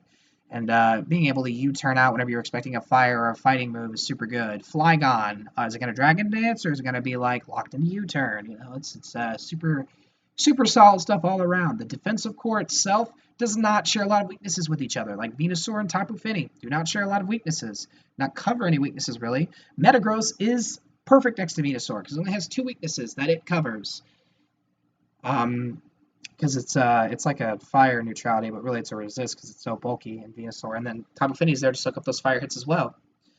It's super solid all around defensively with those particular three. But unfortunately, that's where a lot of your bulk just falls flat. Is that Metagross, that Venusaur, and that Tapu Fini. Two of which can't really recover. Really, just Venusaur can spam Synthesis and Leech Seed and stuff like that. So then you would think, because you have all these bulky pivots... You can run Aqua Ring, I believe, on Fini. That's not real recovery. It's like saying Life Dew is like super good recovery. But Fini, Venusaur, and I lost my train of thought. Fini, Metagross. Yeah, their walls. They can dish out punishment, but when it comes to your offense, what you're looking at, how you're pivoting into those mons, Infernape super solid, like I said before. So the point I'm trying to make is your bulk is supported as little as it is. And I know DNC is really bulky as well, but again, I'm not really mentioning it as much because it's not one of your stronger picks. It is definitely, you already had a fairy type. Rock type's not necessarily too important, but as a whole, unfortunately, now that I'm kind of seeing this twice, it is one of your only stealth rockers. You have three on this team. Yes, you have three on this team, and Infernape does not necessarily like to run Stealth Rock.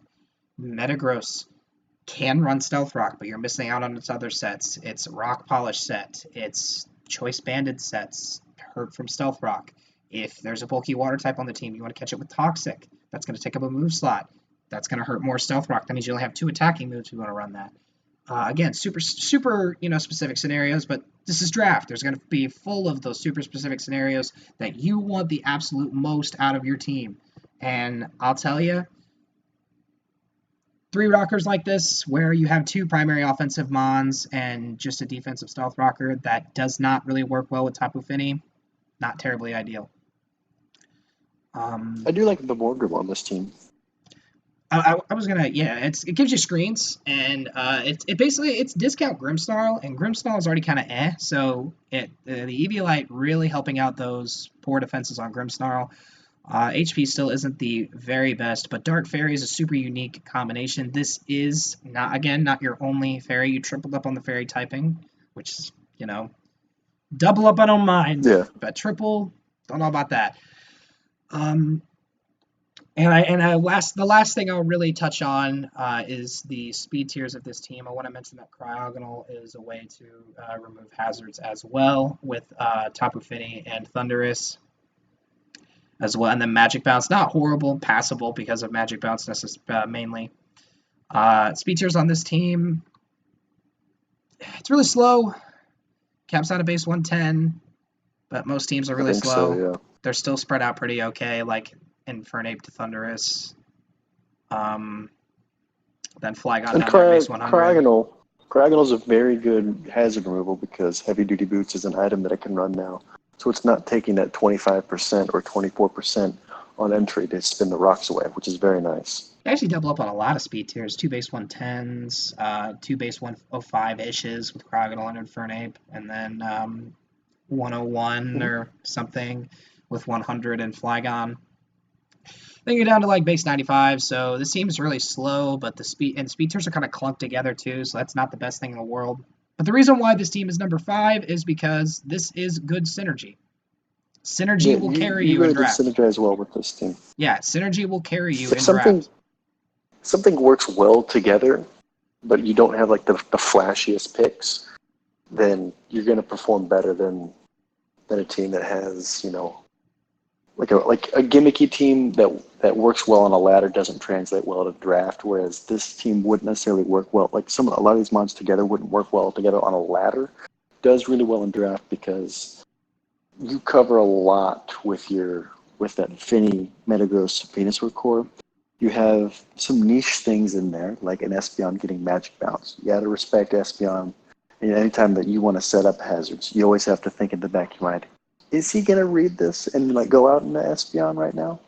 You have to make those, you have to make those business decisions in the middle of a fight. It's not always easy to read and make those choices. Sometimes you got to make the hard read and like, okay, he's gonna, instead of clicking rocks here, let me get some damage off on the incoming Espeon. It makes you think, and it makes you make some tough choices. That definitely provokes overthinking, and that would get me for sure. I overthink a lot.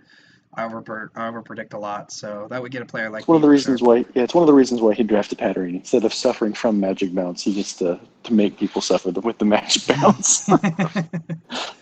Drafted Hatterene because it's a tier 3. Like, why is it tier 3? But that is about it for me. Yeah, again, solid team. Everything kind of works well together.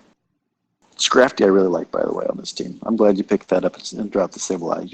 You're forfeiting a spin blocker. However, you're gaining a lot with that Scrafty.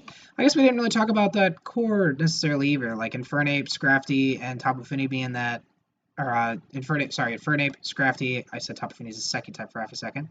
And Espeon. Super offensive little That's scary. DFS That's there. a very Super good. offensive. Yeah. Dragon Fairy Steel, That's Metagross, the type Flygon, of Tapu DF. Fini. That's the type. And you have a more of a defensive and offensive core at the same time for your Dark Psychic fighting, which is pretty good actually. Yeah. Because you have Morgrim and you've got Scrafty again. It's got base 115 in its defenses, which is good, and you've got the Metagross there. So you've got a bulky Dark Fighting Psychic, and you've got an offensive Dark Fighting Psychic as well. And with 2 more notes, the luxury of a Ice type is really, really prevalent, really good. I was actually going to kind of say that Metagross and Espeon will be hard to bring the same week, but that's a difference in opinion there. We do disagree sometimes, but it's really up to you how you want to handle that. It's really your draft here, and yep. Overall, it has setup with like Infernape, Thundurus, and Scrafty, and Flygon. And Metagross. It does have setup, it does have good wall breaking, and it's got decent bulk. It just needs to be managed correctly. You might find some holes with speed, you might find some holes with like setup and wall breakers. Especially if people can break Venusaur, it's going to be a really big issue for you. Yeah, once Venusaur goes down, things can just kind of bring in a lot more punishment. Keeping Venusaur alive is going to be a very high priority in every fight you have. I should have, you'll see why I should have actually started here, and so you probably already do see that the order's going to get messed up here, but it's fine. Number 4, Popeye. This is... All right. This is... Good old Pacific Panchams. Yep. Yeah. So Jirachi can go to hell. I have a beef with this thing because I have gone up against it and lost purely because I got flinched to death. You were so ahead in that game, and it got like 5 flinches.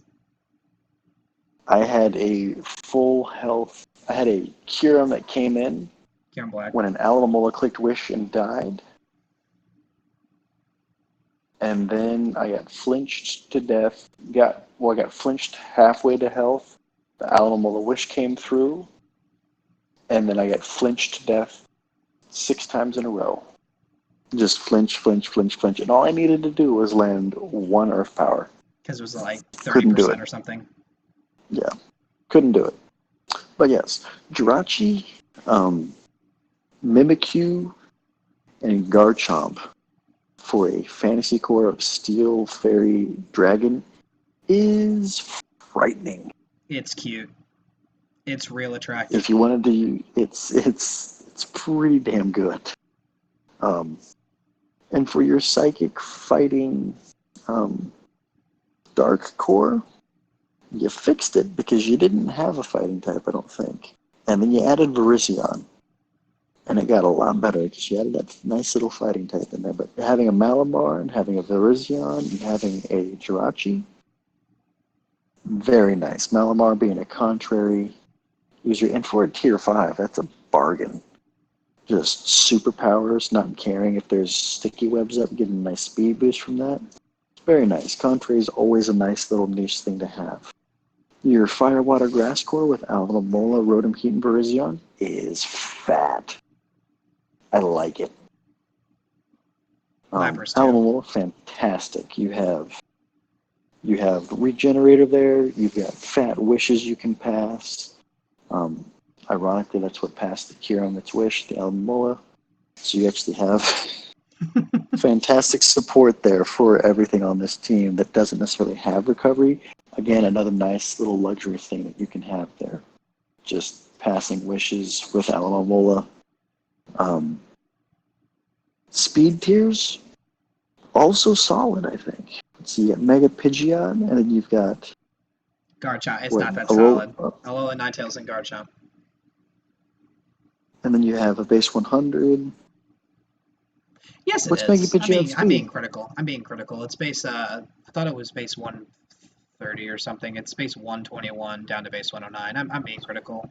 It's all right. Yeah, that's not bad. That's good. I thought it was base 130 for some reason in my head, and I wouldn't have liked it then. But I'm just being silly. Never mind. There's not a big gap there, which is great. Lapras on this team doesn't make a whole lot of sense to me, and by a whole lot I mean any sense, and neither does the Registeel, I was gonna because mention that too. you already have like a Jirachi for a big old steel type. Maybe you want it there to click rocks. Maybe you want it there to just kind of be an all-in-all-out wall. But you can kind of do that with Jirachi if you wanted to and get more value out of it because you can click those moves that cause flinches. You can click a body slam and get a para. Whereas with Registeel, you're literally just clicking rocks and taking abuse. It's And really maybe passive. clicking rest. It's really passive. Way too passive. If you're going to be passive, you need to have some form of recovery, I feel. And Registeel just doesn't have it. For your ground types, Garchomp, terrific. Nidoqueen, not bad. On the same team, I don't like it, but I don't not like it. I'm just kind of, it's a bit concerning. So the team doesn't have a lot of ice weaknesses in general. Yeah, It's got 4 big ones. Don't get me wrong, but Rotom but Heat, you do cover it very Jirachi, well with Rotom Heat, Alomomola, Jirachi. Ninetales, Registeel, Lapras. It's a lot Well, like you the don't number 2 do it team. any favors. Yeah, you don't do it any favors by having that Alolan Ninetales there to kind of give those opposing ice types hail. Now you can set up Aurora Veil, and that'll help a lot. I mean, hail is one of those things where if you've got Aurora Veil, hey, we don't care if we're taking this chip because we're taking so little damage from these incoming attacks. But all in all, not a bad team. I don't like a lot of the types that you did double up on. I'm not a big fan of like having double psychic with Jirachi and Malamar there. And I'm not the biggest fan of having a double ice type with Ninetales and Lapras doesn't make any sense to me. And Alomomola and Lapras don't make any sense to me on the same team. And Registeel and Jirachi don't make a whole lot of sense either. Nidoqueen and Garchomp is the only typing double up that I don't hate. But Volturn isn't bad. So you got Jirachi, you got Rotom. I'm pretty sure Pidgeot gets U-turn. Pidgeot. Yes, Pidgeot. Okay. That is where Does they're done, Malamar though. get U-turn? No, that is where they're done, though. Is Rotom. Okay. is Rotom, So, Jirachi, and Pidgeot. okay. So your Volt turn, you have 3. They're all really good at it too. So, tip of the hat to you there. Passable. Stealth Rock Setters, solid. Spike setting, non-existent. Toxic Spike setting, I don't know if Nidoqueen gets Toxic Spikes. Nidoqueen gets Toxic Spikes, Okay. not Spikes. Toxic Spikes, not Spikes. Not regular Spikes, okay. And then Hazard Removal, again, not bad. Rotom Heat, Mega Pidgeot, not bad. Mega Pidgeot, not the best. Yeah, but it's Rotom not good. Heat Rotom Heat with like heavy duty boots. If you wanted to, you could do that and get away with it. Pretty much locked into that set every week if you want to get rid of Hazard Spam. But having a lot of Pokemon that don't care about Stealth Rock damage is always good. Yeah, it's when you don't have it does. Yeah, it's always good when you don't have a lot of defog. Yeah, T-Spike Absorber. Yeah, really good one too. Really good one. Good spin blocker as well. All right. Well, and Malamar there to take advantage of people that want to quick defog. Getting that evasion boost. I don't think we missed anything. Talk speed tiers. We talk cores. Yeah, we talk cores. Beginning of that. Yeah, I like the cores. We're good. Generalization, solid, really solid. Unfortunately, you're not going to make use of your low tiers. You're not draft well enough around your low tiers to maximize your efficiency. Mainly Lapras. Mainly Registeel. And Lapras. Oh, yeah. I forgot that was there. Yep, Registeel, Lapras. Don't really necessarily like Malamar either. You already have the Psychic, but I get that it's dark, but I just think I could have been drafted better myself. But again, disagree because he actually likes Malamar on this team. So. Just because of contrary purposes. And then screens too. Screens is cool. But no real Hail abusers, unfortunately. It's just kind of tied with the generation. There's not a lot of mons that can learn Slush Rush or has Slush Rush as an ability. So it's going to kind of tie to the generation whenever you run Hail. I struggle with this problem myself. I drafted Vanillux, and I had a hard time finding utility with Hail, but that's just kind of a hit you have to take for super solid Ice type and super solid Aurora Veil. So won't fault you too hard on that. So great offense, great defense. We'll see it in practice. Yep, and this is where we're going to piss a lot of people off. Yes. All right. Now, the number 3 team is Sky. So most of you understand where this is going, and most of you might see why this might come off as pretentious. Bullshit. But hear us out. Okay? We'll start with Sky's team, then we'll move on. Sky's team, all right. Sky might be one of the biggest shit talkers I've ever met in my life, based on this Discord server. And he likes his team. I like it too. One of the biggest horn tutors here. We'll be honest. You have the best team. That is not the power ranking teams. You have the best team that is not of the power rankers. Now, again, that sounds super pretentious. Good. But hear us out. The reason why, the highlights of this team, the reason why, or the big reasons why we think it is so efficient, is because you paired Dragapult and Mega Alakazam with webs. With webs. That's disgusting. It's really good. DFS, Dragapult, Primarina, Empoleon. Both of them share water typing. Not that great, but whatever. Okay. Moving on. The Dark Psychic. Yo, he said, are you sleeping on that Clefairy, dog? Are you sleeping on that Clefairy? We will talk about the Clefairy. That Dark Psychic Fighting Core, dude. I have said some really heinous things about Emboar, just the raunchiest things about Emboar. I have a lot of respect for the Pokemon. And Crocodile as well with Alakazam. Very little Pokemon in this metagame are switching into that. And Alakazam's so much better with the absence of Pursuit. It's so good. I used to think it was so bad because you just run Scarf Pursuit and just kill it every time. But you can't now. You just can't do that. It's so good. Firewater Grass, Empoleon, Emboar, Tangrowth. It's fat and it can hit hard with Empoleon. It's crazy. Good Toxic Spike spam. It's got decent defoggers with Aerodactyl being just fast defog, Empoleon being defog. You don't have any rapid spin to pair with your webs, but that's whatever, because this seems like the type of team that wants to get hazards up and make you defog, which is why you drafted a Defiant user. Solid there. Rockers, not great. Crocodile is more offensive than it doesn't really like to run stealth rocks. You're going to be locked in running Rocks Empoleon or lead Rocks Aerodactyl. Mainly it's going to be that Rocks Empoleon because Aerodactyl's not coming a lot of weeks. I mean, but that Clefairy, though. And then that Clefairy, though. Another rocker, right? Why are we mentioning all the rockers? Because if you bring Clefairy 3 times this season, you're going to lose at least 3 times this season. Hands down.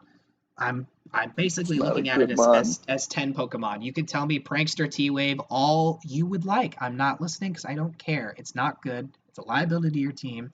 Draft something else. Unless you just want to keep it for fun. I mean, it is a part of the 3rd best team in the league, so maybe he knows something we don't. Third eye. Cresselia and Alexander want to address this because it's not ideal. It's not ideal. I stated this as well in the general chat. It's not ideal. It's kind of alluding to the fact that this was going to be something we talked about. Yeah, it's really not ideal. It makes you so weak to Volt Turn. So weak to Volt Turn. It's probably one of the weakest and Dark type moves as well. In the league to Volt Turn because your Dark resist is Crocodile and Emboar. But just doubling up on that Psychic weakness, it's really going to pressure them to take knockoffs they don't want to take. And Dragapult 2 is also weak to Dark. So it's not necessarily ideal. And then Ghost Spam, you just click Shadow Ball versus this team. Just click Shadow Ball. Do it. Specs Gengar, just licking his lips. Or her lips, if you want to run a female Gengar. We gotta be, it's 2020 and all. But I mean, nobody drafted Gengar though, so if somebody wants to pick up Gengar off the free agency just so they can clap this team. Well, never mind, okay? Dang. So, there's some good you don't need to worry about Specs Gengar. There you go. Frostlass. Not that strong. I don't know. You also drafted Shadow Ball hurts. That's the main point. Shadow Ball hurts. That is the main point I'm trying to make. So overall, you pack offense. You've got defense. This team can heal itself sometimes. This team can heal itself sometimes. Not really though. Tangrowth can regenerate and Aerodactyl can roost. You got hazards to support. You've got mid-tier hazards to support that offense. I will say mid-tier hazards. It's not definitely the great. You should have drafted better hazard control, and Clefairy being off the team could help that cause of yours, because you can literally put Claire. I mean, you already have Primarina. You're doubling up on that water. You're gonna double up on that fairy too. You're gonna double up on that psychic. Just doubling up on so many different typings. There's still a lot to be learned from this team. A lot of teams doubled up on typings unnecessarily. Yeah, there is still a lot to be fixed on this team. It's because it's number 3 and it definitely outshines the others. There is still a lot to be worked on with this team to make it something efficient overall. And really, it can happen with the 3 free agency transactions you're going to have. It can possibly happen, I feel. If I really sat down and looked, I could probably come up with a good combination. I really like Garbodor on this team. I do too. You always talk crap on Garbodor. Garbodor's a goat, guys. Look out for that. Look out for Goat Garbodor. I mean, I talk trash on it because it is trash, literally. I'm going to hang up on this call. I'll tell you that much. You're going to talk crap. Talk shit on my wife right there. Actually, Emboar is my wife. What am I talking about? Emboar is your wife. How dare you disrespect your wife? How dare you disrespect your wife? He's right there. Right there above it, too. Right there above it. Right in front of it. You're going to cheat on Emboar right in front of Emboar, huh? Oh, man. This joke is not going too far at all. Speed tiers are also garbage. Just dumpster fire. I think there's a big gap. I mean, no, they're not. There's a big gap between Aerodactyl and Galvantula, right? Am I forgetting something? Yeah. No, Galvantula hits base 108 and Aerodactyl is 130. I know Aerodactyl's 130 this time. I'm not wrong. It is 130. It's 394 to 346. That sucks. Okay. Yeah, that's a sizable gap. Granted, I will say this. Crocodile's going to be running a Scarf quite a bit. That is accurate. It does help. Yes. It does help. A little bit with the gap.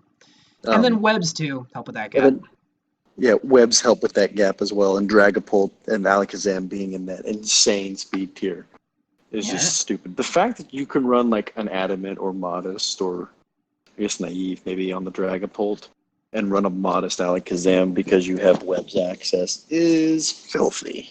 and then Empoleon kind of suppresses Defog in a way. It's not the best physical attacker, but any stat doubled, most stats doubled are still great. You know, it's still Still pretty gonna hurt. strong. Yeah, I mean, still look at gonna be Diggersby. something to look out for. Diggersby hurts Yes, because it's it got does. huge power. So that's how we feel overall. It's why you are number 3, but we definitely wanted to point out the weaknesses as well, so we didn't boost your ego too much. Just kidding, buddy. Actually, I really do like a lot of this team though. It's a good team. And just to say that for the work that Sky and Joker put into this league, you guys do kind of go over time, especially with us being in different time zones. I wanted to give you guys credit. You guys rule. You guys put in that work. We really do appreciate being here, and we hope to maybe join you next season, as well as this season. But now it's time. It is time for the criticism of this. Okay. Yeah. Maybe they'll be cool about it. I don't know. Maybe they'll be cool about it. They'll see our points. Let's Maybe. At number two. At number 2 is me, the Illinois kid. Hello. How do we always manage to plan it so that whenever we talk about your team and my team respectively, it's not ourselves talking Because about it? I do math and I make sure we get separated. That's why I said you should start. I feel like you just wanted me to start because all right. Anyway, so Zygarde 50% is a problem that everyone in this league is going to have to deal with. And it's not an easy problem to deal with. And then he decided to pair it with Rotom Wash and Hatterene because he's an asshole. And he hates us all. Because that covers a lot of things that Why is Hatterene Zygarde 50% can... Yeah, and Hatterene's tier 3, which is ridiculous. But Rotom Wash covers a lot of the things that Zygarde doesn't want to deal with, like ice types. He got that Amoonguss, which is Regenerator. It's got Spore. It's got Toxic Spikes. It's got good defenses. He's got a lot of bulk. He's got a Heatran with his Zygarde 50% as well, which is... it annoys me. He's got a Dusknoir and a Miltank for a defensive core right there. We call it the discount Lax Kofag. The discount Lax Kofag. It really is the discount version of Kofagrigus and Snorlax. Good Stealth Rock setters here. With, Heatran, Lycanroc, Miltank, I'm pretty sure gets it. Yeah, that's why I drafted it. Yep. Good Defog with Rotom, Swellow.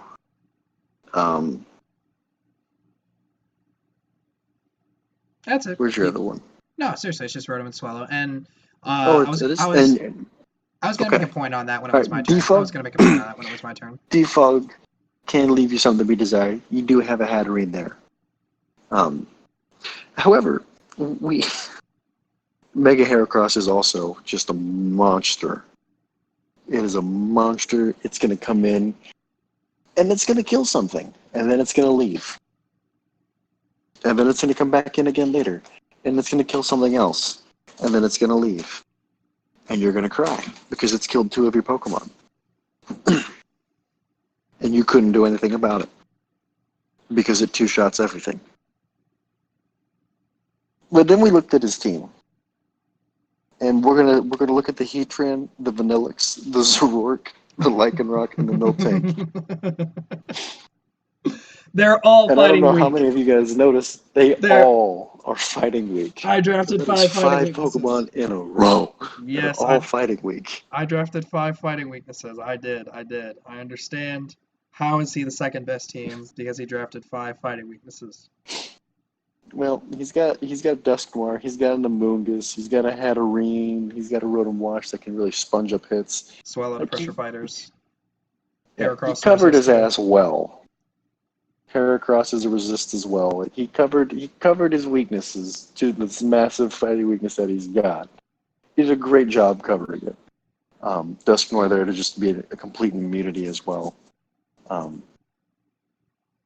Zoroark, Hatterene, and Mega Heracross is a good dark fighting psychic core. I think this is probably the best fantasy core with Zygarde, Hatterene, and Heatran. Because that's just insane. Your Rotom, Amoonguss, and Heatran for your Firewater Grass core is bulky as it can get. And it just they all cover each other's weaknesses so incredibly well. It's just like a vicious circle of, and no, I got you covered in just about every facet. You can't hit those three super effectively. Like as a whole. Yeah, you can't unless you got Mold Breaker. Even then, neutrality. Excadrill can hit all three of them super effectively. Amoonguss as neutral to ground. Oh yeah, you're right. Yep. So yeah, Vanillix is a good wall breaker. However, nothing really appreciates hail on this team, so that's a mild problem. But again, I'm pretty sure it gets access to Aurora Veil. Mm-hmm. So having that set up there, whenever you have access to Aurora Veil with hail, the rest of your team doesn't really care too much. You have a niche grass immunity with Miltank and Sap Sipper. Not a lot of teams can say that. You've got Heal Bell too. Zoroark. What'd you say? Heal Bell as well. Zoroark. Oh yeah. Zoroark having illusion is always going to make you second guess yourself. It's just annoying. But good offensive pressure with a lot of Pokemon, and some of those same Pokemon can have good defensive sets as well. So Heatran is good offensively, has good defensive sets as well. Zygarde is good offensively with Dragon Dancing and can be defensive as well. So you have a lot of play there. Rotom Wash, good defensively. You can Scarf it and bring Hydro Pump and Thunderbolt and just dish out a lot of damage. Nasty Plot too. But that fighting weakness and lack of defog is why it's here. It stopped me from being the number one team. So this is kind of where we wanted to talk to you guys and let you know kind of what good cores kind of look like. And again, not trying to necessarily be dicks, but just a lot of you guys, in our opinion, suffer from that. So we wanted to give you our version of good cores and kind of try to allude to that sort of statement. And then sometimes, so I'll use this example. I think Mega Heracross and Heatran is the best core I have on my team. If you look at the two of them, they cover each other absolutely perfectly in every way and hit two different sides of the spectrum. You can't switch into those combination of stabs and, say not very effective. I'm always hitting something neutrally super effectively. And when you have base 136 special attack and base 185 attack on your side, it's so hard to prep for those weeks. You know what I mean? And though when I'm starting to learn more about the metagame with hazards, I am going to deduct myself for not having as much hazard removal, but I'm starting to care about it less. It's sort of a philosophy I'm starting to build because I want to set hazards with this team. I don't want to take the turns to defog. And I couldn't fit a Rapid Spinner. I want to spam Toxic Spice with this team. I want to get at my Stealth Rocks, and I want those to stay so I can get good rolls with things like Heracross and things like Zygarde for the late game. This team's design was to support Zygarde in every way it could possibly do. One of the things that Zygarde hates is really bulky grasses. Vanillux wall breaks them. Heatran, Heracross. I love how I mentioned Vanillux first, like it's the main one. Heatran, Heracross really help with that. Amoonguss is able to defensively switch into those grass types and then dish out super effective damage with decent sludge bombs for chances to poison as well. There's a lot, obviously, and Swallow too for like Hurricane and stuff. I always say, like, Guts Brave Bird, I totally forget about that sometimes because I just love that spec set. So, of course, we're going to be able to have a better platform on our teams. Of course, we're going to be able to understand ourselves and see the merit in our own teams than see merit in maybe other teams. We did look at these teams for hours and decide this list. Yeah, we did. But of course, we're going to see the merit in our own teams more than others. So, if there's something you disagree with, or there's something that you don't necessarily understand on our teams, you want to ask us questions, you want to ask why this isn't a certain way, maybe we missed something, please talk to us. We have a whole Discord server where you can communicate with us, explain to us why you think your team's better. We're always more than happy to tell you that you're wrong. No, just that's with you, but we're always more than happy to discuss. We like being told we're wrong too. Yeah, we feed off it. And to discuss. Just be prepared to support it. Yeah, and just to discuss and have a good. That's what this game is about, just awesome discussion, and that's what this whole video is about. Is just straight up opinions and discussion. So that is where we feel we sit, and that's how this video is going to be made. I honestly thought about leaving us out of this ranking and just do you guys, so we didn't feel so biased. But this is our unbiased opinion at the same time. I think this team has a million different ways it can sweep, switch in, and beat teams. It's really good. Speed tiers, I nailed it. Coverages is really good. Speed tiers, I nailed it because of Swellow, Lycanroc, and excuse me, I burped there for a second. Swellow, Lycanroc, Zygarde, just being within that 10 or 5 range, roundabout, give or take. And then Rotom right under that. Yeah, Zoroark. I totally skipped Zoroark. Zoroark's in there too. Rotom Wash right under that, into another, and then to Heatran a little bit under that too. I mean, the gap gets bigger when it's lower, but I think that's personally fine because, base 80 is pretty covered with Rotom Wash because of the way the speed kind of works and the way you invest in it. You can kind of get less lenient with it as you go further down. I believe Vanillix is base 80 though, actually, now that I'm saying that out loud. And Miltank's base 100. Love to forget that. It's actually base 79, which is literally base 80, so... Vanillux, Heatran, Heracross are all those 1-2 punches right in there for speed. And then we have anchoring speed tiers too, like Hatterene, like a Moongus. It's not all just that fast. It also has that slower stuff. So you're scared to run Trick Room, or I have Trick Room potential. So we're gonna talk just as much for the next team too, because we actually both work together on this team. The number 1 team, Mr. Yawen. How you doing, man? Doing good? Feeling good? Yeah. This quite literally covers all aspects of those cores that we were speaking on. We will start with the fantasy cores. We will start with that Dragon Fairy Steel core of Komodo, Galarian Weezing, and Corviknight. The most versatile Dragon Fairy Steel core in the league. All 3 of those Pokemon can serve 5 different roles on any given team this team has. That's insane. That's quite literally insane.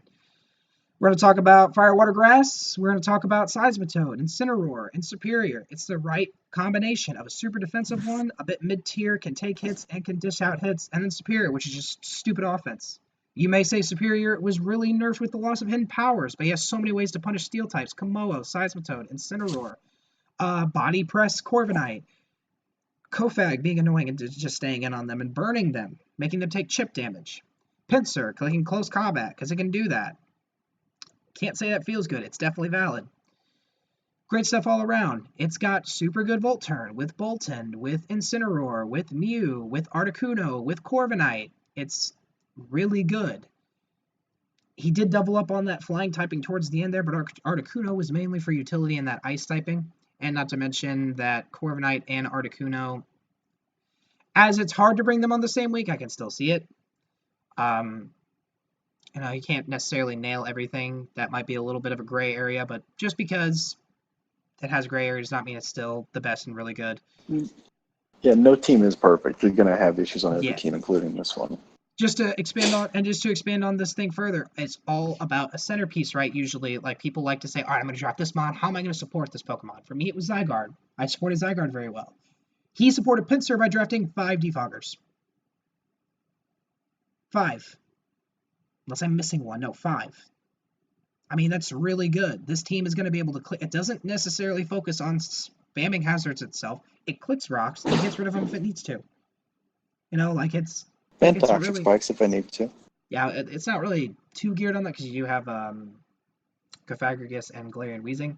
But the point of this team is to keep rocks off his side of the field and deal massive damage and punish those passive Pokemon that want to click Stealth Rocks with its super good offenses. And then just the nasty cores. You just fit in little cores in there. This isn't necessarily standard, but Snorlax Kofag is a dangerous core that's going to be super annoying to deal with every single week. These two cover each other so well. It's ridiculous how smart and good this core is. And I think I might have already touched on speed tiers, maybe not. Speed tiers aren't bad. Bolton is the fastest, and then it's followed 121. up. And it's followed up directly by Superior, which is 111. Which, as I said before, again, not too terribly ideal, but it's really followed well after Superior with things like Mega Pinsir, Mew, Komodo. I think Corviknight fits up somewhere up there. Then we're gonna get to Articuno first though, and then like Corviknight, and then Incineroar. I mean, it's a stepping ladder is what it is, and this team definitely hit that speed tier stepping ladder. There's no 130 here and then 95 here. You know what I mean? It's well thought out. It's speed tiers. It's tiers. A million different ways to set up on this team as well. A million different ways. Dragon Dance, Calm Mind, Double Dance Mew, Dragon Dance, Belly Drum, Komodo, Swords Dance, Pinsir, Leaf Storming Contrary Superior, Bulk Up Corviknight, Curse Lax, just so much set. Calm Mind Kofag if he wants to. Just so much setup. Really awesome Volt Turn as well. With a wide variety of U-turns. You see how it's just hitting all of our criteria for these drafts that we laid out previously? It's just... and I'm not even saying all this. Sorry, he's not even saying all this. I am. I'm sitting here advocating for this team. It's not him being biased and talking about his own. I'm sitting here praising this team. It's not even mine. Because it's good. It deserves a lot of praise. I just mentioned his weaknesses. It's weird that he has a couple of flyers that don't really work well together. It's going to be hard to bring those the same week.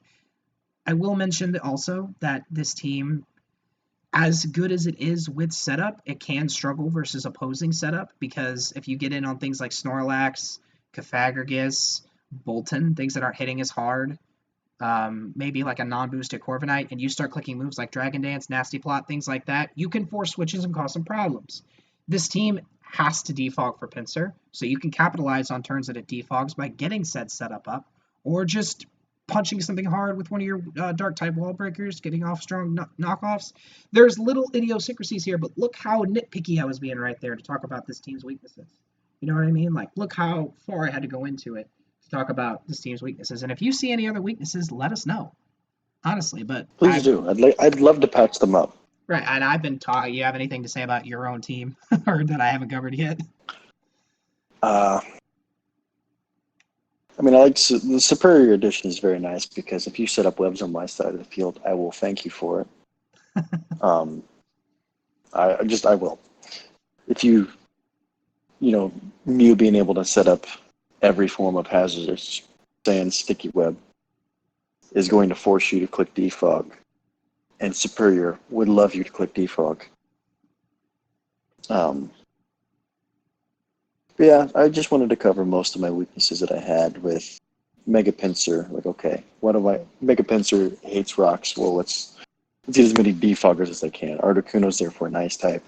If you want to bring your ice type, like against the Alolan Ninetales and the Vanillix, if you set up Blizzard, well, I'm clicking Aurora Veil, so I can take advantage of that as well. And anytime you have an ice type, that can just click Aurora Veil if Hail is set up in your face by somebody who has one of those two. It's always nice. Again, it's a very niche thing, but it's something nice to have like that. Let's see. I like Glaring Wheezing on this team just because it does a lot of different things. I mean, it does all the things that Wheezing can do, but I have 3 abilities at my disposal, and all 3 of them are good. Levitate, all right, well, ground's no longer a problem. Neutralizing gas, all right, well, now my opponent's abilities are no longer a problem. Or Misty Terrain, okay, well, now if you set up Toxic Spikes on my side of the field, I've got some time to get back into my Galarian Wheezing to get rid of those Toxic Spikes again. So, just a lot of different niche things that I like about this team that I've kind of added in there. But overall, the general idea is, let's give Mega Pinsir all the support he needs, so that way we can win late game with it. I think I did an okay job doing that. Yeah, and that is really it. No real glaring weaknesses, and that is going to be our list from 12 to number one on the power rankings. Please talk to us. Talk to us in Discord. Yeah. Mention things that you think. You can PM us too if you're a little, you don't want to post it in general. Go ahead and Yeah, direct absolutely. message either of us and be like, okay, what do you think we can do about this? What do you think we can do about that? We love helping. We love Pokemon. We love talking draft. This is our favorite way to play Pokemon. It's really, frankly, the only way we play Pokemon anymore. And Yeah. we love talking to you guys about it. We love helping you learn and improve and grow. We find ourselves as pretty good mentors. This will be coming up. We're coming up on 4 years of when we both did our first league when we first met 4 years Yeah. ago. Almost. We're coming up on that. And so that's how long we've been doing this stuff. And I've been watching videos and learning about it for a year before that. So I have a lot of indulged experience in this stuff, and I don't mind helping you guys out, and neither does he. We'll even help you week to week with team builders. Get up in a Discord call or type, and we'll help you out with the matchup you might be scared of, like Yay Wins matchup. Um, we'll Yeah, if you find. want, I can tell you how to beat. If I can tell you how to beat my little brother here, he's.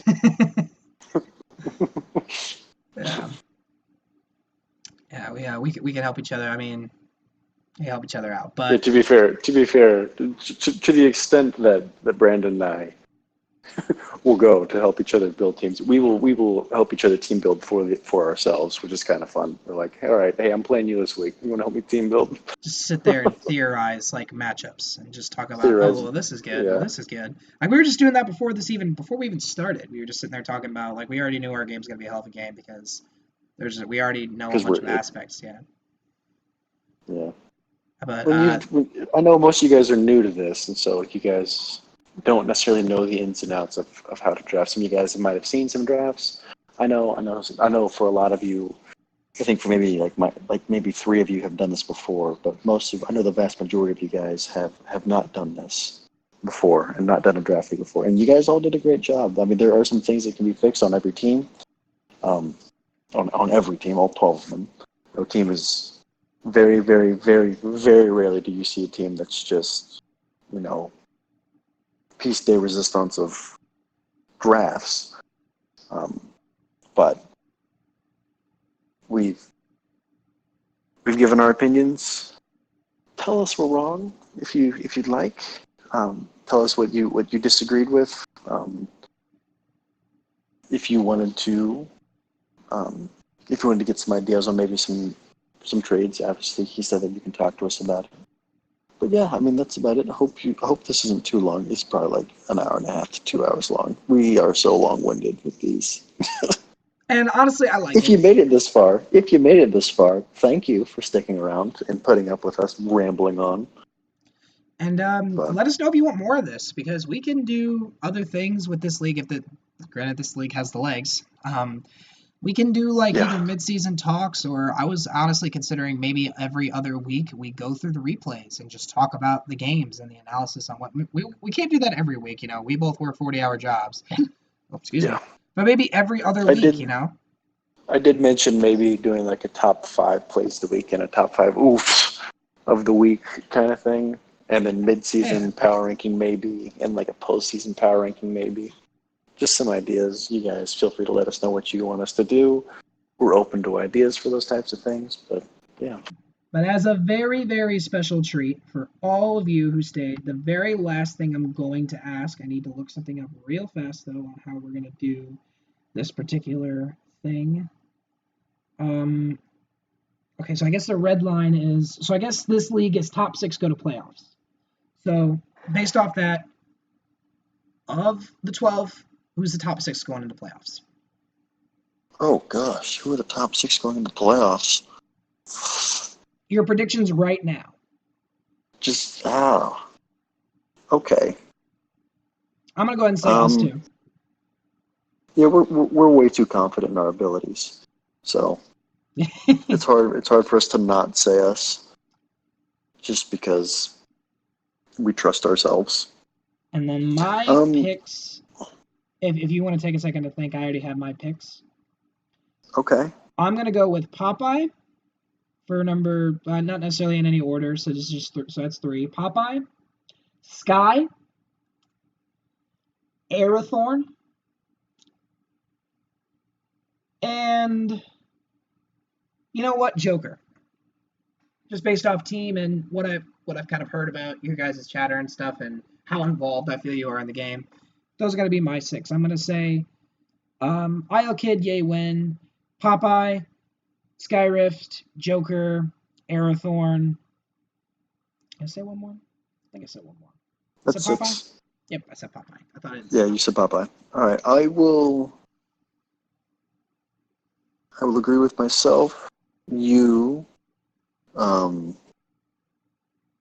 gonna go monotone. I'm gonna go with Sky and what's a fun one? What would be a fun one to say here? like Lily or Siren. I was gonna say Lily. I think you got this with that mill metal. You're gonna bring some punishment with that thing because I So I don't think know. I don't know so I think that's if 4. people know how to handle a mill metal. So I think that's 4. No, that's 5, Well, it's isn't it? 6. You need 6 either I mean, like way. that's 4 outside. Oh no, there is one more. Ooh. I So said Popeye. Skyrift, monotone, Lily, Popeye. Yeah, you and me. Yeah, that's 6. Yep. I would say Popeye. I would say just I think he's a very competent player. I think he with number 4 team overall should go to playoffs. But I mean, he's got a Jirachi though, so he'll get some. No offense to you, Papa, but you're gonna get some bullshit wins with just Jirachi alone. well, anyway, that was our Rolling Tourney Season 1 Power Rankings. Feel Ooh, free ooh! to... Before we go, Oh, before we go, Arathorn, make sure your Raikou is shiny every week. make sure your Raikou is shiny every single week, okay? Public service If you made it announcement. this far, Thank everybody for watching. make He should sure have it's heard it in shiny his every own week. little section I had. Thank you everybody so much for watching. Let us know if you want more content like this, like as I said before. I'm the IL Kid, the Illinois Kid. This is Yay Win with me, and Fine. we're just a couple of dudes that play Pokemon. So we hope to Yeah, hear we from you are. guys. Thanks so much, and we'll catch you guys later. Bye. There's this.